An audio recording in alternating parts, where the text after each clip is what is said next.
tujjudde amawulire ku ssaawa zino 10:15. Omukulembeze w'eggwanga linasinkanyemu bamusigansimbi mu kisaawe eky'Kololo abakakasizza nti Uganda kye kifo ekituufu ekyokuteekamu ensimbi zaabwe.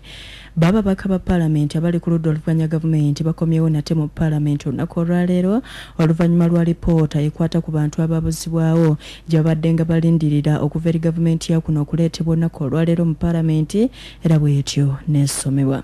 Uganda Muslim Supreme Council ewanguddwa mu kujulira kwebadde essuubira nti ebyobugagga eby'obusiraamu tebijja ttundibwa ku nnyondo olw'ebbanja ery'obuwumbi 19 ebyobugagga byakutundibwa. Mbadde Nabicu Salima. Kakati enjovu yeri waggulu ku muti buli omu kati akimanyi. Ekyokubiri bana abasajja babadde boogera babadde bamativu kwa lipoota oba tebadde bamativu. Paalamenti nekyagenda mu maaso tuwummudde mu buwummuzi lwakuba nti kati tuzzeeko eneewo omukulembeze Kololo nga sinkana basigansimbi. Lipoota ebaddemu ensonga nnyingi zebaleesezo era mu lipoota kizuuliddwa nti okusinziira kawaayiro oba kanyomero omubadde ebyamakomera nti abasiraamu be basinga obungi mu makomera g'e Uganda era kirabiddwa mu Paalamenti. andi gete yakodde abasiraamu Abaganda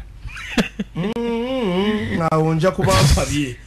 abasiraamu be basinga obungi mu makomera g'e Uganda. kati tukyalinze Paalamenti ng'ewedde bulungi awo tujja wulira tulinze tulabe semujunganda nakwogera abakwogera naye nga okusinziira ku mbeera ebadde ani abadde asoma lipooti minisita wa nsonga za munda wa security waliwo gawe bamuyita wa security yogere linnya li David Mozi oyo wagundi Internal Affairs yadirira kayindo tafiri yagisomye naye nga Paalamenti okutwaliza wamu ebadde nzikakkamu nnyo era nga nakutuuka ku kinyusi ababaka bali smart babadde banyumya amasuuti bulijjo tebanyuma mbega waliwo beyambaza ebisuuti kakati ekyobusiraamu tujja kukyogerako ndowooza nga tuvudde mu bulango kubanga mbube naye wabula nze nagambye omusiraamu mukwano gwange namugambye nti manyi babala bagadde basoose kino ky'omuzikiri nga manyi mujja kuwoggana